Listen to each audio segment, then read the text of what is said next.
siapa yang paling potensial? Ya dari 18 tokoh yang ada, kita sebutkan adalah 4 yang sudah kita anggap memenuhi syarat lah dengan 5 syarat itu.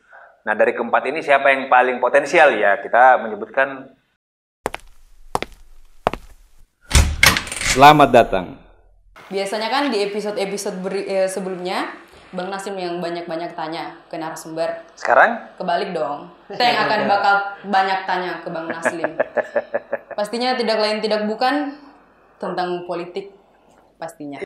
Baru-baru ini kan pemerintah sudah mengumumkan bahwa pesta pemilu akan dilaksanakan kalau untuk pemilu serentak akan dilaksanakan di tanggal 14 Februari 2024 mendatang. Dan pemilihan serentak nasional itu akan dilaksanakan pada tanggal 27 November 2024 mendatang. Nah, kira-kira bagaimana pandangan dan komentar Bang Naslim tentang situasi saat ini khususnya di Sulawesi Tenggara? Yang pertama tentu kita mengucapkan selamatlah kepada pemerintah, terutama KPU yang sudah menyiapkan jadwal dengan rigid. Sehingga pelaksanaan ini menjadi sesuatu yang pasti. Artinya kan kita butuh kepastian hukum. Kalau kemarin itu kan ada yang mengusulkan, Kementerian Dalam Negeri itu mengusulkan Mei pelaksanaan gitu dia. Kemudian pemilu kadanya justru di 2025. Nah, itu kan juga dalam konteks undang-undang masa kepemimpinan kita kan 5 tahun. Itu konstitusinya. Dan kemudian kita berharap bahwa kemarin itu bahkan saya sempat ngobrol dengan beberapa penyelenggara termasuk Bawaslu dan KPU. Kita berharap bahwa proses penyelenggaraan ini tidak mengganggu puasa kan. Kalau bulan Mei itu kan April kita Ramadan. Ramadan. Artinya jangan sampai Ramadan ini justru hingar-bingarnya bukan masalah kita Ramadan, Pak. Tunggu buka puasa bersama ini. Yang ada ini kan kampanyenya para caleg-caleg DPR RI, DPD provinsi, DPRD provinsi mungkin, kan ada buka bersama tapi terselubung mungkin. buka bersama politik tidak apa-apa sebenarnya. Tapi kan ya kita ingin Ramadan itu dilaksanakan dengan penuh hikmat. Tapi secara pribadi saya mengapresiasi ini sebuah pertimbangan yang baik untuk semua gitu. Yang kedua tentu bagi semua partai politik secara nasional dan daerah ini mesti menyiapkan strategi kan. Sudah jelas ini kan pendaftaran parpol kalau lihat skema yang diberikan itu kan Agustus kan? Agustus ya. Sudah mulai pendaftaran partai politik, penetapannya berikut kemudian pendaftaran para calon anggota legislatif. Dengan demikian ya sebagai pemegang amanah partai-partai politik tentu sudah harus mempersiapkan dengan baik. Otomatis kan semua harus bertarget.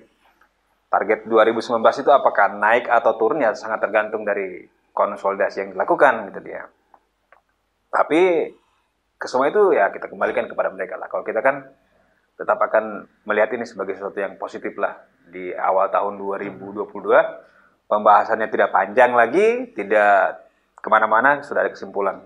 Sekarang semua orang bisa tenang untuk menghadapi pesta demokrasi kita, presidennya sampai ke tingkat DPRD kabupaten kota lah. Paling besok-besok kita sudah akan lihat ada yang berkampanye, pasang-pasang baliho lah. Kalau sekarang kan ya balihonya masih tertentu. Baliho pilpres lah. Kebanyakan para peserta yang nanti ikut ini mereka lagi masih mungkin katanya waktu masih lama, mungkin 2023. Itu pandangan Bang Nasim itu bagaimana? Tahun politik itu kan selalu punya hal yang berbeda. Jadi kebutuhannya berbeda. Maksud saya begini, Pilkada serentak 2020 kemarin saja, ini sudah kita lewati setahun lebih. Tidak terasa. Mungkin mesin waktu dia pakai mesin superjet itu. Jadi 2021 itu kan kita lewati hampir masih terasa. Perasaan kayak baru kemarin. Nah, baru kemarin kan? Kemarin kayaknya. Akhir tahun 2021. Ternyata sekarang udah pindah lagi 2022. Ini 2022 sudah mau masuk Februari lagi kan? Januari sudah selesai. Artinya bagi yang ingin berleha-leha ya silakan saja. Ini kan pilihan-pilihan.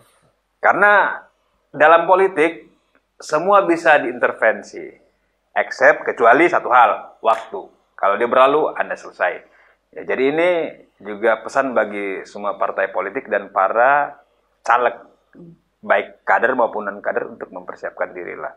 Tapi saya rasa mereka sudah akan mempersiapkan level caleg kan? Walaupun kalau kita di Sultra ini kan lebih kental dengan isu gubernur dan kota wali Kendari. Mereka belum apa-apa sudah tarung lebih awal kan. Ya, nah sementara waktu besok-besok ada sekitar 10 yang akan PJ kan. 2022 ini kan ada 7 yang akan berakhir masa jabatannya. Kemudian 2023 itu ada 3. Jadi nanti mereka akan diisi oleh para pejabat kepala daerah. Tapi itulah dia saya bilang. Hari belum jelas, kemarin kan belum ditetapkan pilkada atau pileknya.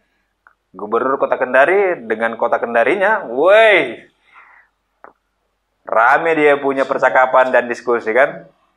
Nah gitu situasinya kita. Menurut pandangan Bang Nasim, kan tadi bilang untuk khusus Sulawesi Tenggara ini kan, ya.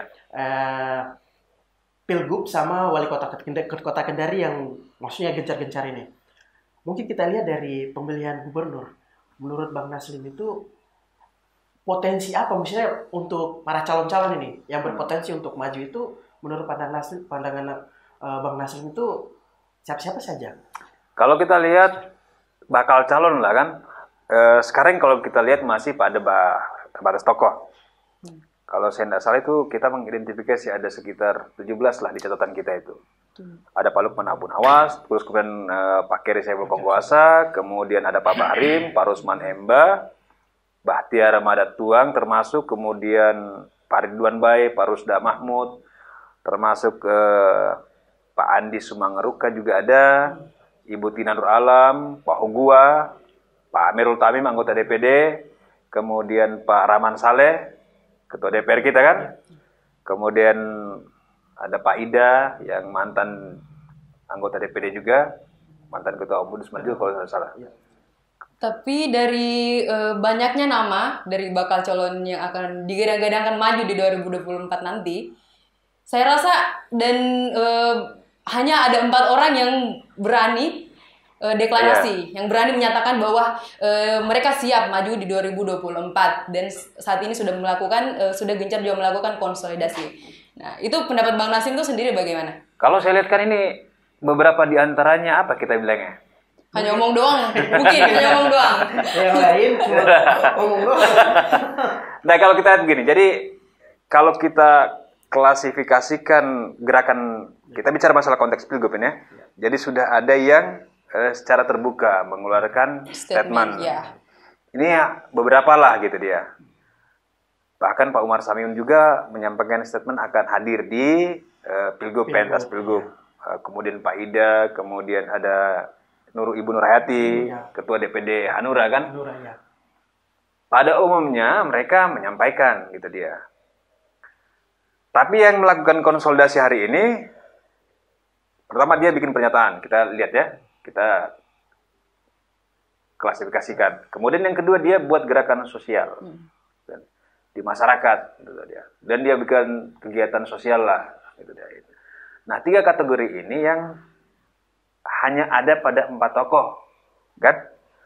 Yang pertama itu Pak Lukman Abu Nawas. Wah ini kan baliho dengan baju kebesaran kan di mana-mana kan? Dia sudah banyak beraksi lah istilahnya. Apalagi beliau statusnya kan incumbent lah, wakil gubernur Provinsi Tenggara. Kedua ada Keri Saiful Kongguasa, Bupati Konawe.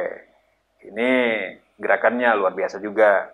Bahkan sampai menyalurkan bantuan-bantuan ke berbagai daerah. Dia sampai bikin atraksi lah ketika kunjungan-kunjungan lapangan lakukan. Kemudian ada Mayor Jenderal Andi Sumangeruka, Purnawirawan. Ya. Ini yang juga kelihatan wah boomingnya luar biasa kan. Pak Katobi, daratan macam-macam. Kayaknya semua kabupaten mungkin sudah pernah masukin. Ya rata-rata lah mereka ini. Yang terakhir itu gerakannya Pak Bahrim. Apalagi bajunya kita lihat ini di mana-mana ASR. Masing-masing orang punya cara dan trik. Cuma yang bisa kita kategorikan punya gerakan yang nyata, real dan bisa kita konfirmasi, baik ucapan maupun perbuatan itu baru 4 orang. Hari ini baru 4 orang. Yang lain itu baru sekedar penyampaian secara terbuka. Omong Gitu. doang. Ya masih diomongkan doang, masih diomongkan. Siapa tahu masih pikir-pikir dulu sholat tahajud mungkin. Bang Nas, terlepas dari itu, apalagi kemarin sempat saya lihat di media sosial bahwa mungkin mantan juga wali kota Kendari, Pak Asrun, ini kan dia Mei kan dia bebas, tapi di situ ada statement, di situ dia bilang bahwa 2024 itu dia akan maju di pemilihan gubernur. Itu pandangan Bang Nasim itu bagaimana? Sebenarnya kalau kita lihat, ini kan kepala daerah itu terkait dengan masalah syarat dan prasyarat. Ya. Nah, ini ada syaratnya. Kalau kita lihat keputusan yang dikeluarkan oleh MK, jadi ada jeda waktu 5 tahun masa tunggu istilahnya. Jadi kawan-kawan Perludem itu melakukan atau mengajukan judicial review terhadap, dulu kan isunya ini adalah koruptor itu dilarang untuk maju sebagai kepala daerah. Nah, kemudian itu diuji di MK. Tapi putusan MK menyebutkan bahwa tidak ada masalah dengan mantan koruptor ataupun narapidana secara umum. Namun harus ada jeda 5 tahun masa tunggu. Itu kata MK, bukan kata kita kan. Ini putusan MK. Jadi kita tinggal menghitung siapa saja. Ya, karena tidak bisa melarang orang untuk mencalonkan diri pada level gubernur dan wali kota serta bupati. Namun khusus kepala daerah, ya itu dia. Tinggal lihat saja, hitung mundur saja. Jadi kalau yang misal si A, dia 2020 bebasnya, berarti juga belum bisa. Apalagi yang panjang saja sudah tidak bisa kan? Apalagi yang tahun 2023 keluar tentu masih ada masa tunggu. Itu pun kalau tidak ada putusan terhadap dicabutnya hak politik. Kalau ada hak politik yang dicabut tentu akan bertambah lagi. Misal hak politiknya 2 tahun dicabut, ya mungkin bertambah jadi 7 tahun. Jadi masa tunggu ada, hak politik ada. Kira-kira seperti itu. Jadi kalau ada perdebatan, kan kita juga memang melihat di media bahwa akan bertarung si A, bertarung si B, tapi mereka adalah mantan narapidana untuk kasus-kasus tertentu. Jadi secara umum mantan narapidana itu berdasarkan keputusan MK harus ada masa tunggu 5 tahun. Jadi ya mungkin di periode selanjutnya baru bisa bertarung. Kira-kira seperti itu. Misalnya kalau ini berlaku untuk pilkada, kalau misalnya legislatif berbeda lagi. Jadi pemilihan anggota legislatif itu punya syarat yang berbeda dengan pemilihan kepala daerah. Kalau di pemilihan anggota legislatif itu dimungkinkan untuk menjadi calon anggota legislatif. Tapi ini memang kepala daerah. Kontennya ada kepala daerah. Kepala daerah. Seperti itu situasinya. Namun kita kan nanti melihat perkembangan dinamika ini, ya ada Bawaslu, ada KPU yang akan menentukan. Karena kalau kita lihat Pilkada 2020 itu yang kemarin, itu dalam catatan kawan-kawan Perludem masih ada 2 yang lolos di Pilkada 2020. Itu mantan narapidana. Tapi kualifikasinya itu disebutkan berbeda. Nah, jadi tetap ada kualifikasi. Misal juga dia tahanan politik atau dia dihukum karena berbeda pandangan dengan rezim yang ada. Itu bisa dikecualikan. Nah, mungkin itu konteksnya adalah tahanan-tahanan politik lah gitu dia. Tapi ya semua kan tergantung penyelenggara. Kan KPU yang menentukan. Yang menerima saat KPU. Nah, nanti wasitnya Bawaslu. Kalau mereka menyatakan bisa, ya keputusan tertinggi sama mereka. Mereka yang lebih penyelenggara. Kalau kita kan secara umum akan lihat putusan MK-nya gitu kan. Namun kalau kita lihat secara kasat mata, bagi saya pribadi hari ini baru ada 4 lah yang benar-benar bertarung.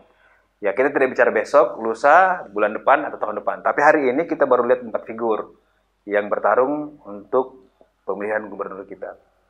Masih jauh, tapi saya rasa dengan kondisi geografis Sulawesi Tenggara yang 17 kabupaten kota, tentu mereka harus jauh-jauh hari mempersiapkan diri kan.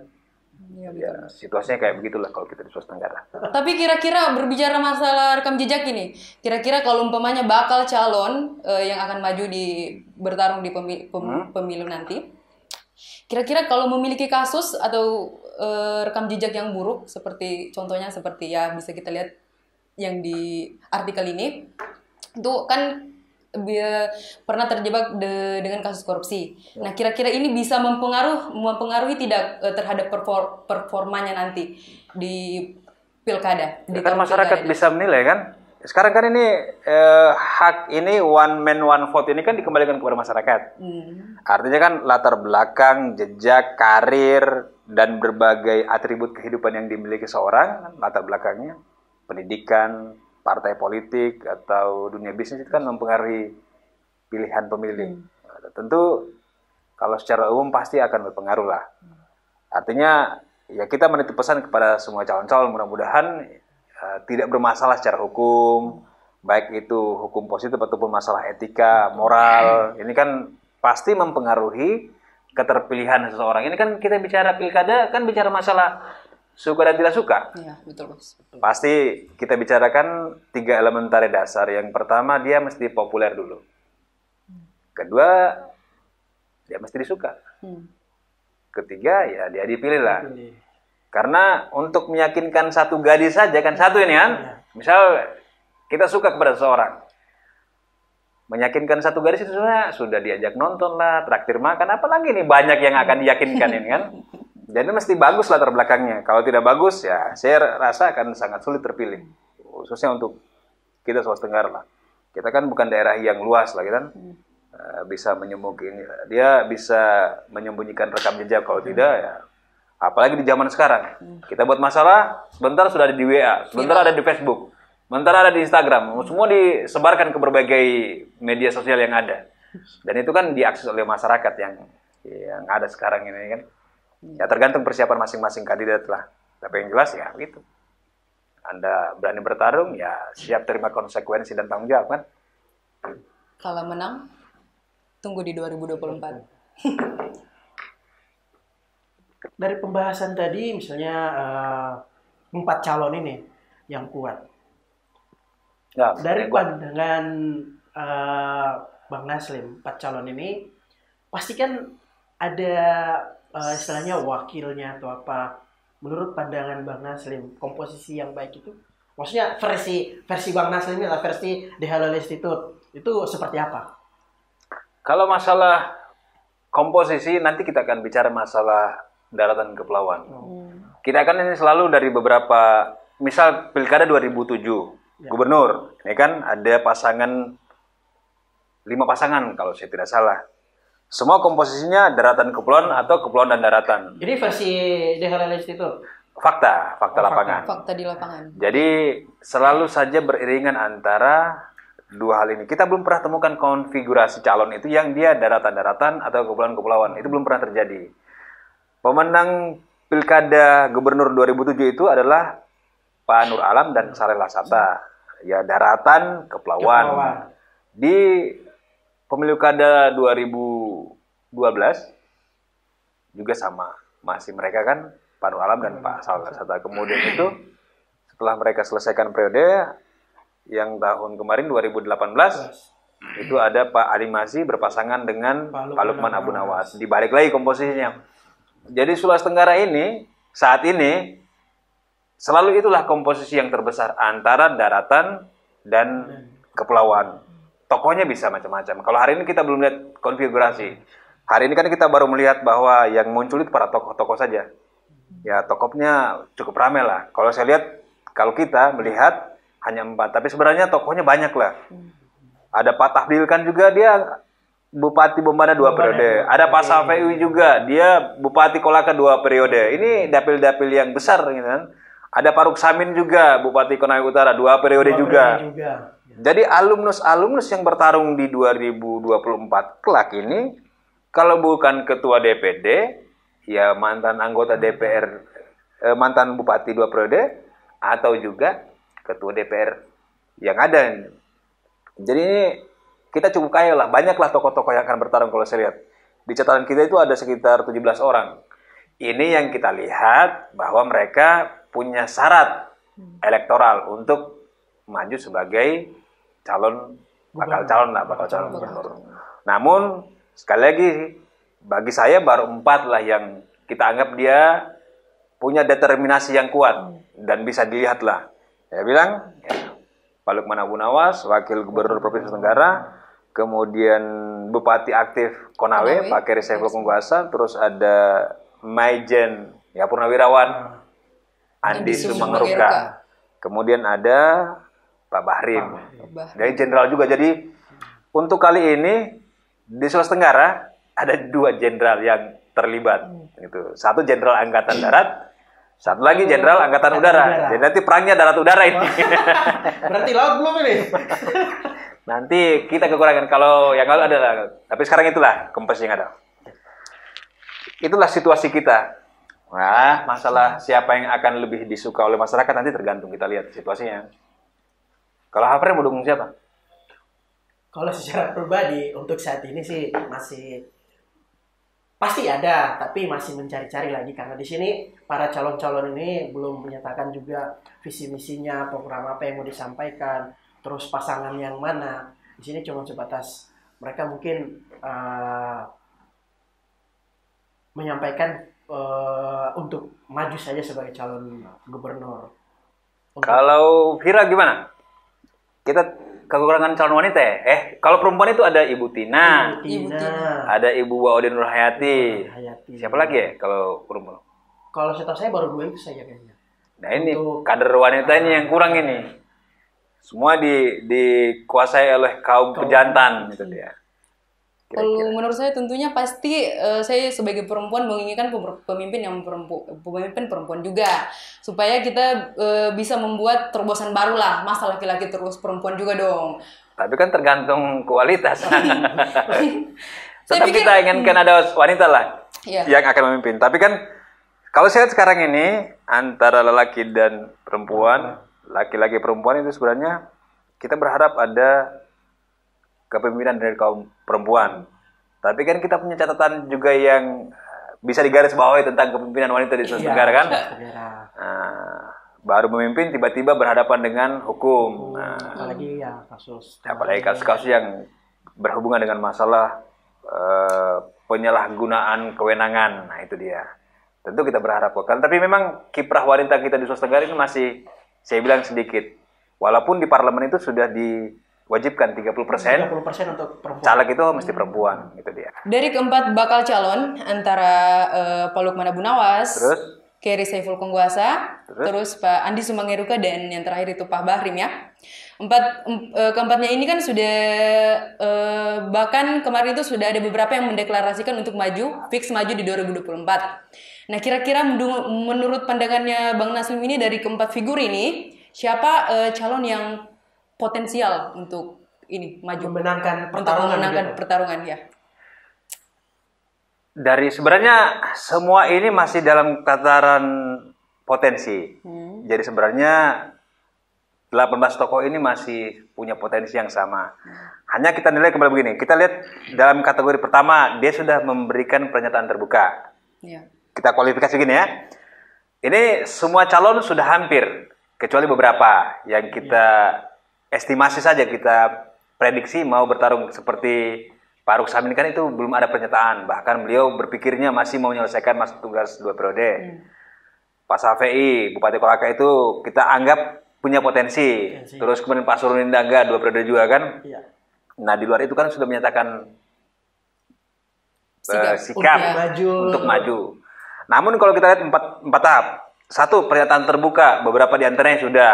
Nah, kemudian yang kedua adalah gerakan canvassing yang dilakukan. Pasang baliho, terus kemudian buat pertemuan, kemudian buat kegiatan sosial, entah itu bantuan atau hal-hal yang bersifat sosial yang lain kan. Kemudian pembentukan tim, kita lihat ini. 3 kategori ya. Kemudian kategori yang keempat, partai pendukung. Yang kelima adalah latar belakang. Jadi dengan konteks yang 5 ini, saya melihatnya hanya ada 4 yang memenuhi kualifikasi 5 hal. Nah, dari keempat ini yang saya anggap paling potensial hari ini, kansnya besar untuk menjadi gubernur Provinsi Tenggara, itu saya pertama adalah Pak Lukman Abu Nawas. Kenapa Pak Lukman Abu Nawas? Dari sisi perolehan kursi, mereka paling banyak. 68 kursi anggota DPR. Itu hasil yang 2019. Artinya, saya yakin loyalis-loyalis partai ini juga bisa berkontribusi atas arah. Yang kedua, Pak Lukman ini mantan kontestan 2018. Artinya namanya pernah tercatat di surat suara kurang lebih 1,6 juta lembar gitu dia. Kemudian yang ketiga, beliau ini adalah ketua DPD PDI Perjuangan yang kita bisa yakinkan bahwa mereka bakal merekomendasikan Pak Lukman Abu Nawas. Berikutnya adalah mereka memiliki kepala daerah sekarang 7. Yang kita hitung ini 7 kepala daerah. Itu yang akan kalau kita lihat potensi-potensi yang ya tanda kutip peluang. Ingat kita bilang ini peluang.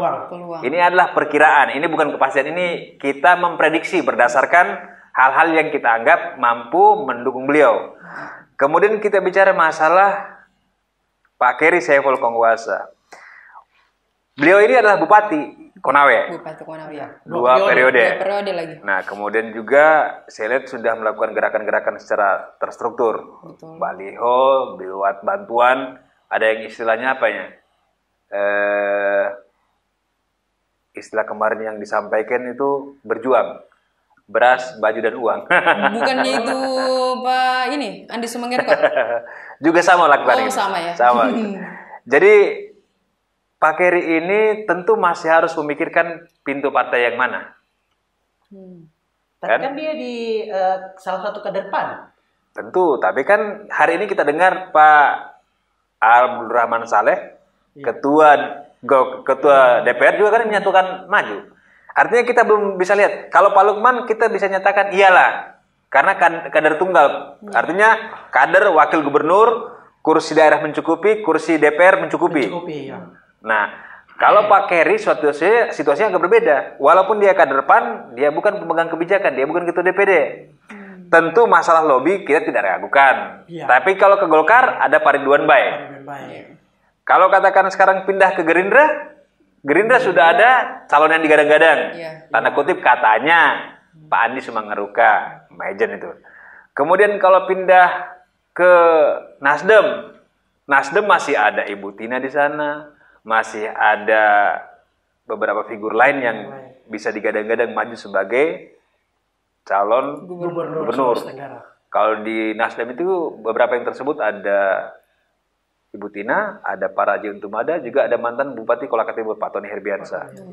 Ini yang masih ini. Jadi kalau kita lihat konsolidasi tentu bisa dilakukan, tapi tinggal pintu partai mana gitu yang akan diajak berkoalisi dengan PAN. Jadi dia punya masih masalah sendiri. Yang kedua ada Pak Andi Sumangeruka. Pak Andi Sumangeruka ini pemain baru di Sulawesi Tenggara. Seorang jenderal yang dulu Panglima, kemudian masuk ke pentas politik. Walaupun strukturnya Gerindra cukup mapan, tapi memasukkan figur baru di Sultra, ini bukan perkara yang sederhana dan mudah. Betul. Apalagi beliau diterpa isu primordial. Dianggap orang luar dari Sulawesi Tenggara yang masuk ke Sulawesi Tenggara. Ini tantangan yang akan dimiliki. Kemudian Pak Bahrim ini akhir ini menjadi ketua P3. Ya, DPW P3 Sulawesi Tenggara. Juga pemain baru lah di pentas politik Sulawesi Tenggara. Tentu bagi dua jenderal ini, khususnya Pak Andi Sumangeruka maupun Pak Bahrim, tentu harus melebarkan sayapnya. Tidak seperti politisi-politisi kita yang sudah lebih dulu terkenal dan mapan di Sulawesi Tenggara. Tapi di media sosial khususnya Pak Bahrim itu bahwa dia maksudnya sudah menyatakan sikap bahwa berpasangan sama Pak Lukman. Kita sudah pernah komunikasi dan mengundang Pak Lukman juga di podcast kita kan. Namun saat itu pertanyaan Pak Lukman itu adalah bentuk dari sosialisasi yang dilakukan. Tentu di PDI Perjuangan juga punya skema. Walaupun digadang-gadang akan berpasangan, ya kita masih melihat situasi ke depan. Itu kan sebatas rencana. Kita belum tahu situasi di DPP terakhir. Juga sebenarnya banyak yang menyayangkan kenapa dengan Pak Bahrim yang notabene pemain baru. Kenapa tidak dengan Pak Rusman Emba walaupun sama-sama PDI Perjuangan, tapi kan Pak Rusman Emba ini bupati 2 periode kan. Nah, dalam hal ini juga kan Pak Rusman Emba juga sudah menyatakan diri maju sebagai calon gubernur. Nah, jadi tentu mereka ini biasanya kan menggunakan survei untuk mengukur mana yang lebih potensial. Namun hari ini dengan gerakan yang sudah dilakukan, saya rasa dari keempat figur yang sudah melakukan konsolidasi, memberikan pernyataan secara terbuka maju sebagai calon gubernur, kemudian punya basic partai, latar belakang mereka ada, dan melakukan pembentukan tim, saya rasa masih saat ini situasi masih berpihak kepada Pak Lukman Abu Nawas. Itu prediksi kita. Tapi nanti tentu itu akan dilihat lewat mekanisme survei. Mudah-mudahan kita juga mampu atau bisa melakukan survei secara internal dan bisa kita umumkan di publik versi halu oleh institut seperti kemarin Kota Kendari kan kita sudah melakukan rilis konferensi pers terhadap 10 tokoh. Ternyata di sana ada Pak Razak yang memimpin dengan cukup signifikan gitu ya. Nanti kita lihat lagi potretnya di Sulawesi Tenggara. Apakah orang-orang yang kita sebutkan ini punya elektabilitas yang memadai? Ya, artinya walaupun hari ini gerakannya cukup masif, tapi belum tentu. Artinya kan orang yang datang belum tentu akan mendukung. Ya, baru ini kan paralelnya cukup jauh gitu ya. Masih 2024 lah, 27 November ya. Ya, perhatiannya itu dia. Masih ada beberapa tahun lagi. Nah, kira-kira seperti itu kalau analisa kita terhadap siapa yang paling potensial. Ya, dari 18 tokoh yang ada, kita sebutkan adalah 4 yang sudah kita anggap memenuhi syarat lah dengan 5 syarat itu. Nah, dari keempat ini siapa yang paling potensial? Ya, kita menyebutkan Pak Lukman Abu Nawas. Oke. Artinya dengan persyaratan-persyaratan dan kriteria yang kita sebutkan kan. Artinya ini kan hanya melihat apa faktor-faktor pendukung dan apa yang bisa membawa dia menjadi salah satu calon terkuat lah